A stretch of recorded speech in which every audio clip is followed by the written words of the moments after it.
नमस्कार दोस्तों, स्वागत है आपका द ग्राउंड रिपोर्ट में। मैं हूं समीर आत्मज मिश्र।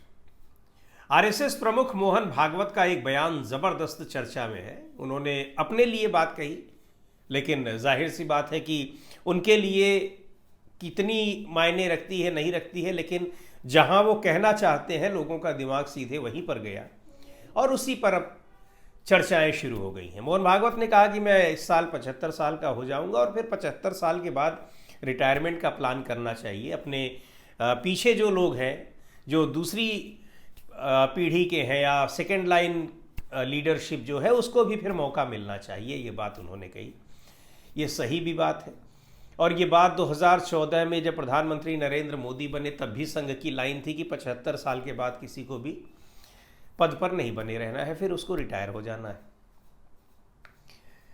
और उसी में मार्गदर्शक मंडल में डाल दिए गए, आपको पता ही है, चाहे वो लाल कृष्ण आडवाणी हो। अटल जी तो खैर वैसे भी बुजुर्ग हो चुके थे और उनको कोई पद नहीं मिलना था ना लेना था उनको, लेकिन आडवाणी जी तो काफ़ी आस लगाए हुए थे। डॉक्टर मुरली मनोहर जोशी भी आस लगाए हुए थे। यहाँ तक कि ये तक कहा गया कि बाद में वो कहीं किसी छोटे मोटे राज्य के राज्यपाल बनने को भी तैयार हैं। कहने की बातें हैं, लेकिन उनको कुछ भी नहीं बनाया गया। इन किसी आयोग वगैरह में भी इन लोगों की कोई सेवा नहीं ली गई, किसी बौद्धिक जगत में भी कोई सेवा नहीं ली गई। खैर, वो एक अलग मैटर है। लेकिन 75 साल की सीमा का पालन किया गया कि उसके बाद कोई नेता मंत्री नहीं रहेगा या किसी पद पर। कई नेता उस जद में आए और उन लोगों को बाहर कर दिया गया, चाहे कलराज मिश्र हो, नजमा हेपतुल्ला हो और भी बहुत सारे नेता। एक लंबी उसकी है। और उसी में ये सवाल उठने लगे कि क्या जब तीसरी बार 2024 में 400 पार का नारा दिया गया और कहा गया कि तीसरी बार जब अगर बीजेपी जीत जाती है, एनडीए जीत जाती है, तो फिर प्रधानमंत्री कौन होगा, तो ये हुआ कि 2 साल तो प्रधानमंत्री नरेंद्र मोदी अभी चलाएंगे ही, क्योंकि 75 के नहीं होंगे। और कयास लगे कि फिर 75 के बाद क्या वो खुद पद छोड़ देंगे या संघ उन पर दबाव डालेगा या फिर भारतीय जनता पार्टी के भीतर से आवाजें उठेंगी कि उनको अब पद छोड़ देना चाहिए। तो ऐसा 400 पार का जो नारा दिया था उसके आसपास भी पहुंचे होते, उससे 100 सीट नीचे भी पहुंचे होते, तब भी ये था कि ये आवाज़ें न उठ पाती। लेकिन बहुमत से बहुत नीचे आ गई भारतीय जनता पार्टी। 2 बड़ी बैसाखियां हैं जिनकी बदौलत सरकार चल रही है। तो जब 2024 के लोकसभा चुनाव के परिणाम आए तो ये बातें उठने लगी कि अब नरेंद्र मोदी का 2025 के बाद, यानी जब वो 75 साल की उम्र पार कर लेंगे, उसके बाद फिर उनका प्रधानमंत्री बने रहना मुश्किल है। तब उन पर संघ का भी दबाव होगा और पार्टी के भीतर से भी दबाव होगा कि भाई अब आप दूसरे लोगों के लिए भी तो रास्ता तैयार करिए। आप दूसरी जगहों पर दूसरी पार्टियों के लिए कहते हैं कि वंशवाद और सारी चीज़ें हैं।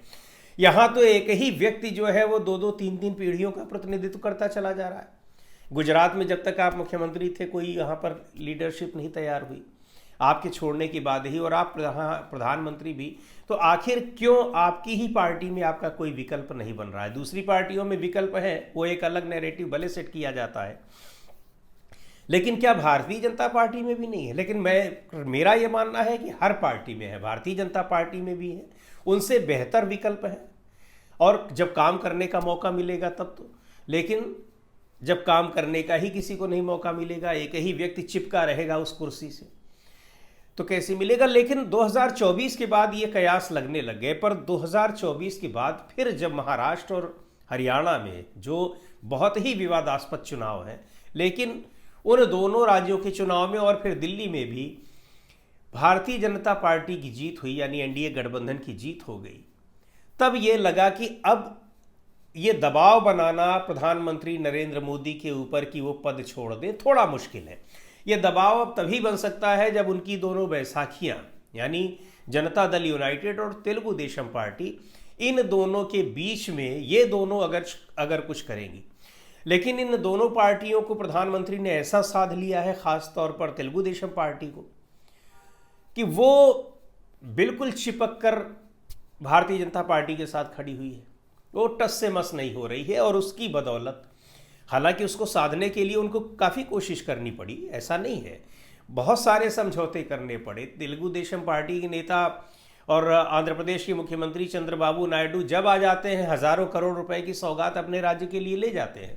इस मामले में नीतीश कुमार बेचारे पिछड़ जाते हैं, कुछ नहीं पाते हैं, फिर भी वो चिपके हुए हैं एनडीए के साथ। उनको ये लग रहा है कि अगले बार जीतने पर हो सकता है फिर भारतीय जनता पार्टी उनको मुख्यमंत्री बना दे, इसी उम्मीद में वो चिपके हुए हैं और उनके पास कोई दूसरी वजह इसकी नहीं है।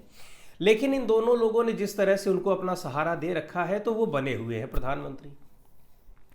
अब संघ प्रमुख ने ये जो बात छेड़ दी, इससे एक बात तो साफ है कि संघ आरएसएस ये नहीं चाहता कि वो 75 साल की सीमा पार करने के बाद प्रधानमंत्री के पद पर बने। यानी उसने अपनी मंशा जाहिर कर दी है कि ये नियम सबके लिए है, प्रधानमंत्री नरेंद्र मोदी हो चाहे दूसरा कोई भी नेता हो। दूसरे नेताओं को, भारतीय जनता पार्टी के जो बहुत शीर्ष नेता और बहुत बड़े नेता होते थे, यानी वो नेता जो पार्टी को यहाँ तक ले आए, जब उन लोगों को किनारे कर दिया गया तो नरेंद्र मोदी भी अब आरएसएस की इस लाइन से नहीं बच पाएंगे, ये आरएसएस ने क्लियर कर दिया। अब दूसरी बात यह है कि आरएसएस की बात मानने के लिए या आरएसएस का दबाव कितना स्वीकार करेंगे प्रधानमंत्री नरेंद्र मोदी, अब सारी चीज़ें इस पर डिपेंड करती हैं।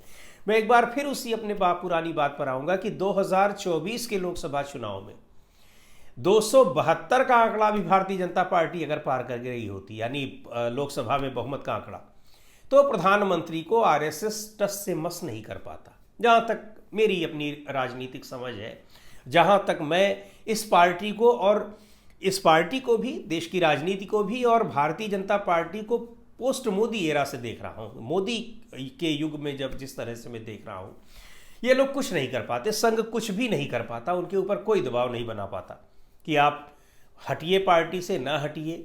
यहाँ तक कि आपको ये भी हम बता दें कि जितने भी राष्ट्रीय अध्यक्ष बन रहे हैं, अब तक जो बने हैं जेपी नड्डा तक, संघ की उसमें कोई बहुत भूमिका रही हो ना रही हो, उसकी एक एडवाइस भले मानी गई हो, लेकिन बना राष्ट्रीय अध्यक्ष प्रधानमंत्री नरेंद्र मोदी और गृह मंत्री अमित शाह की ही पसंद। यहां अमित शाह का भी कोई मतलब नहीं है, प्रधानमंत्री नरेंद्र मोदी और अमित शाह के बीच कोई फर्क ही नहीं है, दोनों लोगों की राय एक जैसी चलती है और वो बने। और चाहे जो भी नियुक्तियां हुई हो, मुख्यमंत्री बने हो, राज्यपाल बने हो, प्रदेश की भारतीय जनता पार्टी के राज्यों में अध्यक्ष बने हो, कोई भी बने हो, तो आरएसएस की कुछ भी नहीं यहाँ चली। कहने का मतलब ऐसा नहीं कि आरएसएस को पूरी तरह से इग्नोर कर दिया, खत्म कर दिया, लेकिन आरएसएस अपना चलाकर किसी को बनवा ले जाए, ये स्थिति अब आरएसएस की नहीं रह गई थी 2024 से पहले। और आप यहां तक देख लीजिए, 2024 के पहले तो भारतीय जनता पार्टी के राष्ट्रीय अध्यक्ष जेपी नड्डा ने कह दिया था कि आरएसएस की हमें कोई जरूरत नहीं है। पर अब वो स्थितियां बदल गई हैं, अब उसको आरएसएस की जरूरत है। खुद प्रधानमंत्री भी कह चुके हैं, जेपी नड्डा भी कह चुके हैं, बाकी और लोग भी कह चुके हैं। और इन स्थितियों में अब आरएसएस दबाव बनाने की स्थिति में भी है।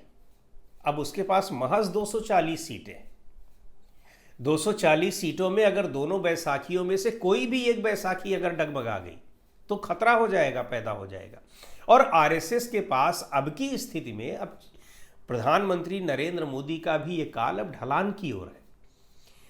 ऑपरेशन सिंदूर के मुद्दे पर जिस तरीके से घिरे हुए हैं, अमेरिका के राष्ट्रपति डोनाल्ड ट्रंप जिस तरीके से आंखें दिखा रहे हैं बार बार, और प्रधानमंत्री नरेंद्र मोदी खामोश हैं, उनके इतने बड़े आरोपों को वो सुन रहे हैं और उस पर का खंडन नहीं कर रहे हैं, उस पर कुछ बोल नहीं रहे हैं।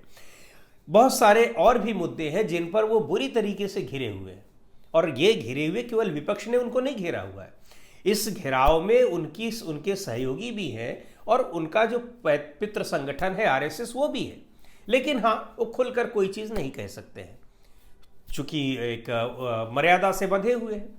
लेकिन ये बात जब मोहन भागवत ने कही तो इसका मतलब प्रधानमंत्री नरेंद्र मोदी को 2025 में उनके पद से सम्मानपूर्वक हटाने की कोशिशें शुरू हो गई हैं। लेकिन प्रधानमंत्री इतने सम्मानपूर्वक तरीके से हट जाएंगे पद से, इसकी कहीं से कोई संभावना दिखती नहीं है। फिलहाल मुझे तो नहीं दिख रही है। कुछ भी करना होगा प्रधानमंत्री नरेंद्र मोदी को, वो करेंगे। जब 240 सीटें आई, 400 पार का नारा, कोई भी एक जिसको आप कहिए कि किसी भी तरीके से अगर उसके अंदर स्वाभिमान होगा, उसके अंदर अपने राजनीतिक स्वाभिमान होगा। और अब ढलान की ओर आप हैं भी कि 400 पार का हमने नारा दिया, पूरा का पूरा चुनाव मेरे फेस पर लड़ा गया, मेरे चेहरे पर लड़ा गया, लेकिन आप चुनाव हार गए, बुरी तरीके से हार गए। आप 240 सीटें ले आए, जितनी आपके पास थी उससे भी कम आपकी सीटें हो गई। ऐसी स्थिति में कोई स्वाभिमानी व्यक्ति होता तो प्रधानमंत्री का पद न लेता। वो कहता कि ठीक है, मेरे चेहरे पर चुनाव हारे हैं, हम उस सम्मानजनक आंकड़े तक नहीं पहुंच पाए जो हमने सीमा खुद तय की थी, उससे बहुत दूर रह गए हैं, तो मैं अब ये पद नहीं लूंगा, इस पद को अब हम किसी और के लिए छोड़ दें, किसी और को बनाएं। आप प्रधानमंत्री नहीं रहेंगे, लेकिन आपकी प्रधानमंत्री की उपयोगिता, आपके अनुभवों का फायदा तो आपकी पार्टी की ही अगर सरकार रहेगी उसको मिलेगा ही। लेकिन प्रधानमंत्री नरेंद्र मोदी इस अपने लोभ का संवरण नहीं कर पाए, यानी राजनैतिक स्वाभिमान जैसी चीज भी उनके लिए कुछ नहीं। और उन्होंने बाकायदा किसी और का नाम आने ही नहीं दिया। चर्चाएं चली जरूर कि अब हो सकता है राजनीतिक स्वाभिमान प्रधानमंत्री मोदी के अंदर जाग जाए और वो खुद ही मना कर दे पद लेने से। ना, पद लेने से कैसे मना कर देते, लिया उन्होंने पद। और बाकायदा बटरिंग की ज़बरदस्त तरीके से नीतीश कुमार की भी और चंद्रबाबू नायडू की वो सबने देखा कैसे उन्होंने अपने तेवर बदल दिए। मेरी सरकार, मैंने कहा, मोदी ने कहा, उसके बाद हम पर आ गए, हमारी सरकार, एनडीए की सरकार। तो ये सारे तौर तरीके उनको अपने बदलने पड़े, अहंकार अपना पूरा उनको त्यागना पड़ा उस समय के लिए, गठबंधन के घटक दलों को अपने साथ जोड़े रखने के लिए। लेकिन उन्होंने प्रधानमंत्री का पद नहीं छोड़ा। ऐसी स्थिति में अगर अब आरएसएस चाहेगा कि वो प्रधानमंत्री का पद छोड़े और वो चाहेंगे कि वो नहीं छोड़े, तो फिर टकराव दोनों में जबरदस्त तरीके से बढ़ेगा। और ये टकराव बीजेपी में अब किस तरह से बढ़ रहा है ये दिखाई पड़ा कि उत्तर प्रदेश में वो सोचे कि उत्तर प्रदेश के मुख्यमंत्री के ऊपर डाल दिया जाए कि उनकी वजह से चुनाव हार गए, लेकिन उत्तर प्रदेश के मुख्यमंत्री ने सीधे आंख दिखा दी उन्हें कि आप मेरी वजह से नहीं हारे हैं, आप अपनी वजह से हारे हैं, क्योंकि पूरा का पूरा चुनाव आपके चेहरे पर लड़ा गया है। तो ये जो टकराव है, अगर जरा भी दबाव बनाने की कोशिश आरएसएस करेगा तो ये जबरदस्त तरीके से टकराव भारतीय जनता पार्टी के भीतर होगा। अब वो टकराव कहां तक बढ़ पाता है कि वो प्रधानमंत्री नरेंद्र मोदी को प्रधानमंत्री की कुर्सी से उतारने में कामयाब हो पाता है या नहीं हो पाता है। लेकिन दोनों में अगर आरएसएस को लगेगा कि वो मात्र संगठन है और जो चाहे उसकी चलनी चाहिए भारतीय जनता पार्टी में, तो उस स्थिति में यह टकराव जबरदस्त तरीके से होगा। टकराव अभी भी बना हुआ है। आरएसएस अपना चाह रहा है कि उसकी पसंद का कोई व्यक्ति बने राष्ट्रीय अध्यक्ष, लेकिन प्रधानमंत्री नरेंद्र मोदी सोच रहे हैं कि अगर राष्ट्रीय अध्यक्ष बन गया, यानी पार्टी से अपनी पकड़ ढीली हो गई, तब फिर हमारी सरकार पर भी पकड़ ढीली हो जाएगी, ये तय है। अभी दोनों पर उनकी पकड़ मजबूत है। तो इस चक्कर में, इस विवाद में, आंतरिक विवाद, ये विवाद अभी कहीं सतह पर नहीं आ रहा है, लेकिन ये अंदर ही अंदर ये विवाद बड़े ज़बरदस्त तरीके से चल रहा है कि आरएसएस अपने कैंडिडेट को अध्यक्ष बनवाना चाह रहा है, राष्ट्रीय अध्यक्ष, और भारतीय जनता पार्टी चाह रही है कि वो उसकी पसंद का कोई व्यक्ति अध्यक्ष बने, यानी उसका पपेट टाइप का व्यक्ति कोई अध्यक्ष बने, यानी जिसको कहा जाए कि उनके इशारे पर नाचने वाला कोई व्यक्ति बने। हालांकि जो भी बनेगा वो उसकी पृष्ठभूमि आरएसएस की होगी, उसमें कोई दो राय नहीं है। लेकिन एक होता भी है कि आरएसएस में भी एक कुछ करीबी लोग होते हैं। तो भागवत चाहते हैं जो उनके करीबी हैं, और मोदी चाहते हैं कि जो उनके करीबी हों। तो ये टकराव जबरदस्त तरीके से दिखाई पड़ने वाला है आने वाले दिनों में, और टकराव होगा इसके संकेत मोहन भागवत ने दे दिए हैं कि वो नहीं चाहते कि 75 साल की उम्र के बाद प्रधानमंत्री के पद पर नरेंद्र मोदी रहें, और वो खुद भी अपना जब पद छोड़ने को तैयार हो रहे हैं तो फिर एक नैतिक दबाव भी बनेगा प्रधानमंत्री नरेंद्र मोदी के ऊपर। लेकिन स्वाभिमान, नैतिक दबाव, इन सब चीज़ों का प्रधानमंत्री नरेंद्र मोदी का जो तौर तरीका है, उनकी अपनी जो संस्कृति है काम करने की, उनका अपना जो व्यक्तित्व है, उसमें ये सारी चीज़ें कहीं मायने नहीं रखती हैं। वो सीधे मछली की आंख देखते हैं, और मछली की आंख में क्या, बहुत से लोगों को भ्रम है कि वो राष्ट्र का हित देखते हैं, वो अपना पद देखते हैं कि प्रधानमंत्री के पद पर एन केन प्रकारेण वो बने रहें। और उस पद पर बने रहने के लिए वो कुछ भी करने को तैयार हो जाएंगे। टकराव हो, वो चाहे पीछे से बैकडोर से वो टकराव हो रहा हो और चाहे फ्रंट पर आकर भी अगर उस टकराव में हिस्सा लेना होगा तो उससे वो गुरेज नहीं करेंगे। इन स्थितियों में ये टकराव अगर आरएसएस भी उसी पर आ गया तो फिर देखना बड़ा दिलचस्प होगा कि होता क्या है, लेकिन टकराव होगा ये तय है। आज की वीडियो में इतना ही। अगले वीडियो में फिर मिलेंगे एक नए विषय के साथ, एक नए मुद्दे के साथ। द ग्राउंड रिपोर्ट के यूट्यूब चैनल को आपने अब तक सब्सक्राइब न किया हो तो ज़रूर कर लें। हमारे वीडियोज़ को लाइक करें, शेयर करें और अपने सुझाव भी हमें ज़रूर दें।